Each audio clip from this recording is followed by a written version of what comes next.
오늘 여호수아의 정복 이야기 가운데 갈렙의 이야기가 이야기되어지고 있습니다.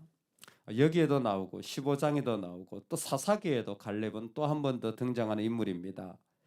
그게 뭐냐면 갈렙은 이 정복을 해 나가는 그리고 분배를 해 나가는 이 가나안 공동체의 매우 중요한 역할을 담당했다라는 것입니다. 즉, 이 한 사람의 역할이 공동체에 지대한 영향을 미쳤다라는 것을 보여주고 있습니다.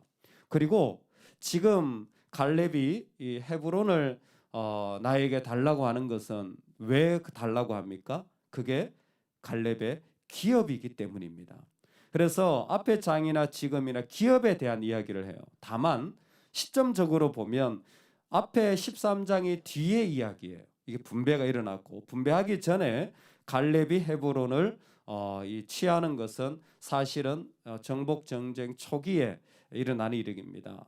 이제 정복을 시작한 5년 뒤에 여호수아에게 부탁하는 그런 장면이기도 합니다. 갈렙에게 있어서 이 헤브론이라는 땅은 참 중요했던 것 같습니다. 왜? 일단은 정복을 할 때에 이 헤브론 땅은 이스라엘 백성들이 가장 두려워하는 땅이었어요. 아낙 사람들이 살고 있었거든요. 그런데 여호수아서는 그걸 친절하게 다 설명해요. 얼마나 이 땅이 중요했는지. 왜 이 땅이 어려웠냐면 그게 아낙 사람이 살고 있었는데 옛날 이름이 기랏 아르바라는 거예요. 아르바의 성읍이라는 뜻입니다. 그러면 아르바는 누구냐면 바로 아낙 사람 가운데 가장 큰 사람, 즉 그 아낙 자손의 그 영웅이라는 거죠. 그 중에서 최고의 용사라는 겁니다. 그 용사 이름을 따서 아르바의 성읍이라고 불릴 정도로 이 헤브론은 누가 봐도 정말 그 정복하기 어려운 그런 땅이었습니다. 그리고 동시에 지금 정복하기 어려운 땅이기도 하지만 예전에도 이 헤브론은 이스라엘 백성에게 그들은 거인 같고 우리는 메뚜기 같이 보이게 한 바로 그 자리이기도 합니다. 동시에 그 갈렙은 이 땅을 자신의 믿음으로 정탐했던 땅이었습니다. 많은 사람들에게 있어서 한계는 제한이 되어져요. 한계는 제한이 되어지는 요소였습니다. 그런데 이상하게 갈렙에게 있어서만큼은 그 한계되어지는 요소들이 자기의 삶을 살아가는데 제한으로 그대로 머물고 있지 않는 땅이었습니다. 여러분, 이게 정복에서 되게 중요한 역할을 합니다. 우리가 어떤 자리로 나아갈 때에 우리를 두렵게 하고 어렵게 하는 일들은 모든 자리들 가운데 있는 것 같습니다. 무용가 피나 바이스가 그 바그너의 오페라 타노이저라는 유명한 오페라의 안무의 요청을 받습니다.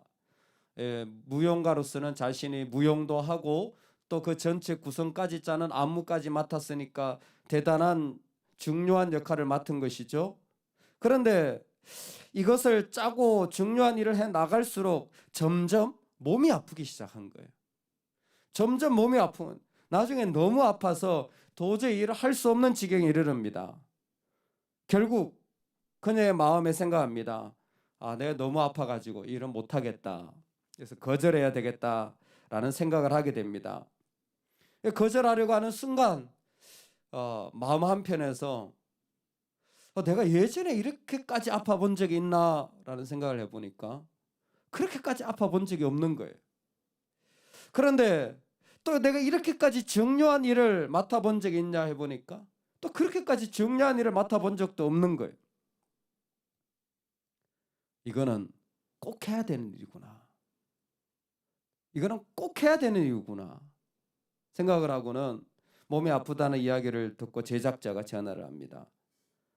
건강은 어떠세요? 그랬더니 피나 바이스가 하는 말이 아무 문제 없습니다. 무슨 일이 있어도 저는 이것을 완성시키겠습니다. 지금도 몸 죽을 정도로 아파요. 근데 뭐예요? 마음에서 다른 답을 얻게 된 거예요. 아무 문제 없습니다. 아무 문제 없습니다. 우리 믿음으로 선포합시다. 아무 문제 없습니다. 아무 문제 없습니다. 어떻게 지내세요? 예, 아무 문제 없습니다. 문제가 많죠? 근데 뭘 바라보느냐의 차이예요. 바로 헤브론이 그래요. 문제 덩어리예요. 이건 도무지 감당할 수 없는 문제 덩어리예요. 그리고 지금은 뭡니까? 갈렙의 나이가 85세예요. 이미 장수의 시간을 지나서 노년기에도 완연하게 접어들었습니다. 우리나라 치면 한 80쯤 된 거예요. 내 몸 움직이기도 어려운데 무슨 전쟁에 나가겠다고 하는 겁니까? 그런데 뭐예요? 어떤 한계도 제한이 되어지지 않는 자리를 소개해 줍니다. 왜? 이건 기업이기 때문에 그렇습니다. 그래서 중요한 걸 우리가 한번 살펴봐야 됩니다. 오늘 6절에 보면 이렇게 말합니다. 그니스 사람 여분네 아들 갈렙이 여호수아에게 말하되 여호와께서 가데스 바네아에서 나와 당신에게 대하여 하나님의 사람 모세에게 이르신 일을 당신이 아시는 바라. 이게 무슨 얘기일까요? 첫 번째 정탐을 나갈 때예요. 모세가 12정탐꾼을 뽑아가지고 갔는데 여호수아와 갈렙이 같이 갔잖아요. 지금 갈렙이 고백하는 게 뭔지 아세요? 앞에 뒤에 또 나옵니다. 모세가 우리 정탐꾼으로 보냈다는 거예요. 아니에요. 모세가 날 보낸 게 아니라는 거예요. 하나님이 나를 보냈다는 거예요. 여러분, 이 지점이 되게 중요합니다. 목사님 나한테 부탁하던데 아니에요. 하나님이 나에게 부탁하신 거예요. 교회가 나한테 원하던데 아니에요. 하나님이 원하신 거예요. 그 하나님이 원하시는 것을 알아들은 거예요. 그때부터 상황이 다른 거예요. 인간적인 마음으로 들으면 모세 어떻게 당신이 나한테 이런 일을 맡길 수 있어? 정말 서운하네. 어떻게 이런 땅에 들어가서 이런 정탐을 하라 그랬어? 도무지 나보고 뭐 어떻게 하라는 거야? 막 이런 말부터 시작해가지고 수없는 이야기가 얼마나 많이 나오겠습니까? 가끔 그런 생각이 듭니다.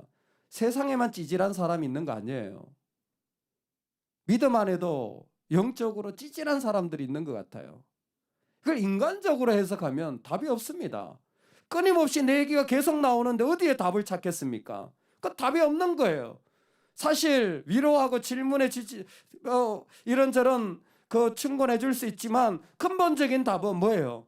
하나님이 나를 보내셨다는 거예요. 그래서 어떻게 말합니까? 이 일은 내 하나님 여호와께 충성했다고 8절에 나와 있습니다. 저는 이 표현이 참 중요하다고 생각합니다.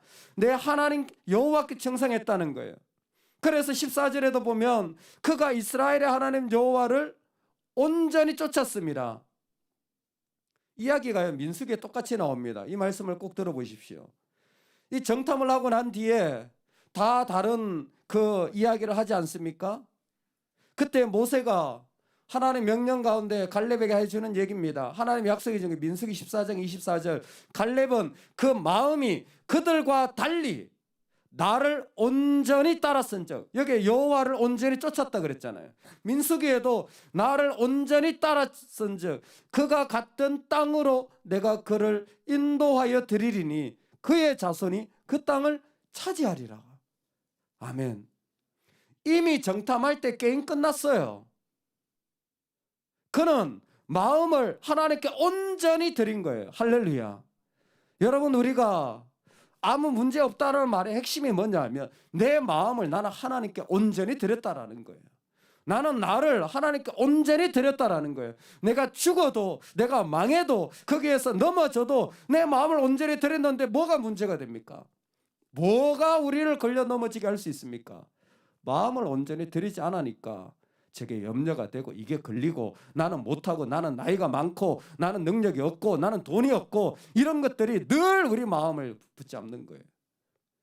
여러분, 실제로 그 JP 모건이라는 그 유명한 금융회사를 차렸던 모건은요, 나이 60세에 금융업을 시작합니다. 나이 60세에 그 일을 시작해서 만든 거예요. 링컨도 대통령 될 때 대통령 준비를요, 그가 50대 이상부터 시작했어요. 그런 사람들이 한둘이 아닙니다.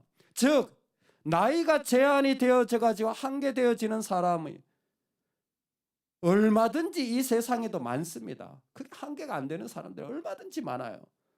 하물며 믿는 사람은 오늘 우리 마음을 하나님 앞에 드리는 은혜가 있기를 바랍니다. 그것도 어떻게? 온전히 드려야 돼요. 할렐루야. 온전히 내 마음을 하나님께 드려야 돼요. 이 마음이 필요한 겁니다. 이 도전이 필요한 거예요. 내 마음을 하나님께 온전히 드렸을 때 거기에 안악 사람이 살고 있지만 11절 모세가 나를 보내던 날과 같이 오늘도 내가 여전히 강건하니 내 힘이 그때나 지금이나 같아서 싸움에나 출입에 감당할 수 있으니 그날에 여호와께서 말씀하신 이 산지를 지금 내게 주소서. 아멘. 어떻게 40년 광야를 돌아다녔는데 힘이 똑같을 수 있겠습니까? 40년 차이가 나는데 어떻게 힘이 똑같을 수 있겠습니까? 근데 뭐예요? 갈렙은 힘이 똑같아요. 왜? 그 마음이 똑같기 때문에. 그리고 하나님은 그 마음의 고백을 받으신 거예요. 왜? 지금도 그 마음을 온전히 하나님께 나아갔기 때문이에요. 제가 이걸 보면서 이런 생각이 들었어요. 이쯤 되면 유일하게 1세대가 여호수아와 갈렙밖에 없어요. 여호수아는 리더니까 이것저것 해야 될 일이 많잖아요. 갈렙도 아마 여기서 노장 역할을 해야 되는 거 아닙니까? 컨설턴트 하고 뭐 야 이런 거 좀 해라 말 한마디 하고 아니면 뒤에서 그냥 뭐 중보기도 이래야 되는 거 아닙니까? 여기 얼마나 젊은 애들이 많겠어요. 젊은 애들이 얼마나 많겠어요. 그렇죠? 젊은 애들이 나가지고 야 네가 좀 나가봐 하면 되잖아. 이렇게 말할 수도 있었을 것 같습니다. 여러분 내 기회 빼앗기지 마시기 바랍니다. 하나님 나에게 주신 기회 절대 빼앗기지 마세요. 당신이 하면 더 잘할 것 같아요. 그 사람도 하면 할 겁니다. 그 교회가 해도 할 거예요. 그 가정에 해도 할 거예요. 그 사람이 해도 할 수 있습니다. 갈렙은 뭡니까? 나에게 주신 기업이에요. 하나님 나에게 주신 기업이에요. 젊은 애들이 잘할 수 있죠. 얘들이 얼마나 힘차게 잘하겠습니까? 머리도 빠릇빠릇하고 얘들은 얼마나 또 좋은 교육을 받았습니까? 근데 뭐예요? 내 기업이에요. 내 기업이에요. 이건 내 아들도 할 수 있는 게 아니에요. 내 기업이에요. 이거 하나님 앞에 내가 살아가야 되는 마음이라는 겁니다. 오늘 하나님의 백성으로 살아갈 때에 우리가 정말 하나님께 내 마음을 온전히 드렸으므로 아무 문제 없이 우리의 기업을 이어갈 수 있기를 주의 이름으로 축원합니다. 아멘. 우리 같이 한번 기도합시다.